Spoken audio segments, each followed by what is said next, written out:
साथियों, अपने विद्यालय के सभी विद्यार्थियों के जन आधार शाला दर्पण पर 100% ऑथेंटिकेट करना अनिवार्य है।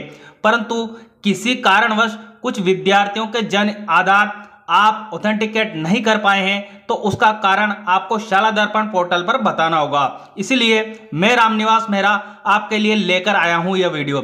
इस वीडियो में आपको जन आधार ऑथेंटिकेट नहीं होने की स्थिति में शाला दर्पण से कारण बताने की प्रक्रिया मिलने वाली है। तो साथियों, प्रक्रिया बताने से पहले हमेशा की तरह मेरा आपसे निवेदन रहेगा कि यदि आप चैनल पर नए हैं तो चैनल को सब्सक्राइब अवश्य कर लीजिएगा और साथ में घंटी वाले बेल आइकन को दबाकर ऑल पर भी क्लिक कर लीजिएगा, क्योंकि इसी प्रकार के महत्वपूर्ण कंटेंट आपको इस चैनल पर लगातार मिल रहे हैं। तो चलिए साथियों, देखते हैं प्रक्रिया। सबसे पहले आपको आपके विद्यालय को लॉगिन कर लेना है। इस तरह का होम पेज आपके सामने आता है। अब यहाँ आपको एक टैब मिलेगी विद्यार्थी नेम से, तो आपको इस जो विद्यार्थी नेम से टैब मिल रही है इस पर क्लिक करना है। जैसे आप यहाँ क्लिक करेंगे, आपके सामने विद्यार्थी से संबंधित कई अन्य ऑप्शन यहाँ खुलकर आ जाएंगे। तो आपको यहाँ एक टैब अब नवीन मिलने लगी है, विद्यार्थी जन आधार उपलब्धता एवं प्रमाणीकरण स्थिति अपडेट करें नेम से। तो जब आपको ये ऑप्शन मिल जाए तो आपको यहाँ पर क्लिक कर लेना है। जैसे आप यहाँ क्लिक करेंगे, आपको यहाँ सेशन पहले से ही सिलेक्टेड दिखाई देगा। आप सेशन में चेंजेस नहीं कर सकते। आपको यहाँ सबसे पहले क्लास सेलेक्ट करनी होगी। जिस भी विद्यार्थी का आप जन आधार प्रमाणीकरण नहीं कर पाए हैं उसकी कक्षा आपको यहाँ से सेलेक्ट करनी होगी। तो आप यहाँ क्लिक कर लीजिएगा। जैसे यहाँ क्लिक करेंगे, आपके सामने क्लासेस की इंफॉर्मेशन आ जाएगी। तो आप यहाँ से उचित क्लास सेलेक्ट कर लीजिएगा। उसके बाद आपको यहाँ सेक्शन सेलेक्ट करने के लिए कहा जाएगा, तो आप यहाँ क्लिक कीजिएगा और यहाँ से उचित सेक्शन का चयन आपको कर लेना है। उसके बाद आपको यहाँ मिल जाएगा अगला ऑप्शन शो स्टूडेंट नेम से, तो आपको इस पर क्लिक कर लेना है। जैसे आप इस पर क्लिक करेंगे, आपके सामने इस तरह की इंफॉर्मेशन डिस्प्ले होगी। तो आपको यहाँ सबसे पहले विद्यार्थी का नेम मिल जाएगा। उसके बाद आपको लिंग की स्थिति मालूम चल जाएगी, जन्म तिथि विद्यार्थी की मालूम आपको यहाँ होगी। उसके बाद पिता का नाम, और यदि विद्यार्थी का जन आधार प्रमाणीकरण है तो आपको यहाँ यस मिलेगा, और यदि विद्यार्थी का जन आधार प्रमाणीकरण नहीं है तो आपको यहाँ नो मिलेगा। तो आपको जिस भी विद्यार्थी के सम्मुख नो मिल रहा है वहीं उसी विद्यार्थी के सम्मुख कार्य करना है। आपको रीजन बताना है कि उक्त विद्यार्थी का जन आधार प्रमाणीकरण क्यों नहीं हो पाया है, उसकी स्थिति आपको बतानी है। तो उसके लिए मैं यहाँ आपको बता देता हूँ कि मान लो कि मेरे इस विद्यार्थी का जन आधार प्रमाणीकरण नहीं हुआ है, मुझे यहाँ नो मिल रहा है। तो अब यहाँ मुझे रीजन कैसे बताना है कि भाई जन आधार ऑथेंटिकेट क्यों नहीं हो पाया है। तो सबसे पहले आपको एक ऑप्शन यहाँ मिलेगा उपलब्ध नेम से। यदि विद्यार्थी के पास जन आधार है और आप ऑथेंटिकेट नहीं कर पाए हैं तो आप इस बिंदु को यहीं रखेंगे। उसके बाद आपको यहाँ आगे जो सेलेक्ट बॉक्स दिया हुआ है यहाँ पर क्लिक करना है। जैसे आप यहाँ क्लिक करेंगे, आपके सामने इस तरह से रीजन आ जाएंगे कि सही प्रमाणित हो गया। हो सकता है कि यहाँ आपको यस दिखाई नहीं दे रहा हो, नो दिखाई दे रहा हो, और विद्यार्थी का जन आधार आप ऑथेंटिकेट कर चुके हैं, तो आप ये ऑप्शन यहाँ चुन सकते हैं कि सही प्रमाणित हो गया है।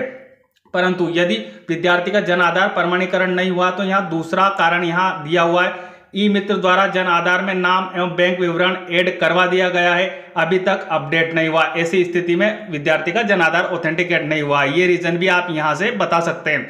उसके बाद अगला रीजन आप यहाँ से दे सकते हैं, शाला दर्पण पर टीआरएन जनरेट नहीं हो पा रहा है। अगर आपके साथ ऐसी समस्या आ रही है तो आप इस रीजन को सिलेक्ट कीजिएगा। उसके बाद यहाँ अंतिम रीजन आपको मिल जाएगा, शाला दर्पण पर टीआरएन नंबर जनरेट कर दिया गया है परंतु डाटा अपडेट नहीं हुआ। अगर ऐसी स्थिति आपके साथ रही है तो आप ये रीजन यहाँ से सेलेक्ट कर सकते हैं।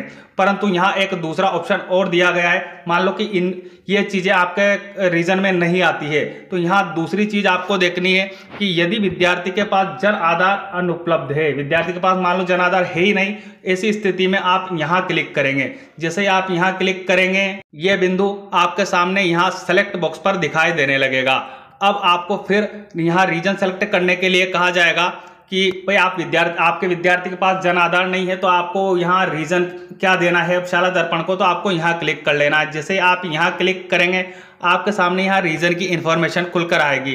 तो आपको यहाँ रीजन बताना होगा, जिसमें पहला रीजन आपको मिल जाएगा यहाँ पर विद्यार्थी राजस्थान राज्य के बाहर का है, जन आधार नहीं बनवाया है। यदि ऐसी स्थिति है तो आप ये रीजन सेलेक्ट करेंगे जन आधार नहीं होने की स्थिति में। उसके बाद दूसरा रीजन आपको यहाँ दिया गया है, विद्यार्थी राजस्थान राज्य का है परंतु अभी तक जन आधार नहीं बनवाया विद्यार्थी ने। यदि जन आधार बनाया ही नहीं है उसके परिवार ने, तो आप ये रीजन भी यहाँ सेलेक्ट कर सकते हैं। उसके बाद अगला रीजन आपको यहाँ दिया गया है, विद्यार्थी के पास जन आधार है परंतु अभिभावक द्वारा उपलब्ध कराने में असहयोग। यदि आपके साथ अभिभावक असहयोग कर रहे हैं, आपको जन आधार नहीं दे रहे हैं, तो ऐसी स्थिति में आप इस रीजन को यहाँ से सेलेक्ट कर सकते हैं। उसके बाद अगला यहाँ रीजन है, अभिभावक के पास जन आधार उपलब्ध है परंतु लाभार्थी का नाम ऐड करवा कर देने में असहयोग कर रहे हैं। ऐसा हो रहा है कि अभिभावक के पास जन आधार तो है परंतु लाभार्थी जो, या अपन यूँ कहे कि हमारे विद्यार्थी का नाम उसमें ऐड नहीं है और वो असहयोग कर रहे हैं आपके साथ नेम ऐड करवाने में, तो आप ये रीज़न यहाँ से सेलेक्ट कर सकते हैं।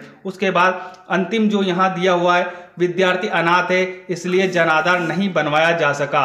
अगर ऐसी स्थिति आपके यहाँ है तो आप ये रीज़न यहाँ से सेलेक्ट कर सकते हैं। तो साथियों, इस तरह आपको यहाँ से जो भी उचित रीजन है वो सेलेक्ट कर लेना है और उसके बाद आपको यहाँ विद्यार्थी के नेम के सम्मुख ही आपको सेव का बटन यहाँ मिलेगा। तो आप यहाँ सेव बटन पर क्लिक कर दीजिएगा, आपका डेटा जो है वो सक्सेसफुली सेव हो जाएगा और आपका रीजन शाला दर्पण टीम के पास पहुंच जाएगा कि आप विद्यार्थी का जन आधार जो है वो ऑथेंटिकेट क्यों नहीं कर पाए हैं। तो इस तरह आपको प्रत्येक कक्षा में जिन भी विद्यार्थियों के जन आधार आप ऑथेंटिकेट नहीं कर पाए हैं, उनके जन आधार ऑथेंटिकेट नहीं होने का कारण शाला दर्पण टीम को बता सकते हैं। उम्मीद है साथियों जानकारी आपको अच्छी लगेगी, और जानकारी आपको अच्छी लगे तो ये जानकारी हमारे अन्य साथियों तक भी पहुंचाइएगा। और हाँ साथियों, वीडियो को लाइक, चैनल को सब्सक्राइब और शेयर करना ना भूलिएगा। मिलते हैं इसी तरह के अहम अपडेट के साथ, तब तक के लिए जय हिंद, जय भारत।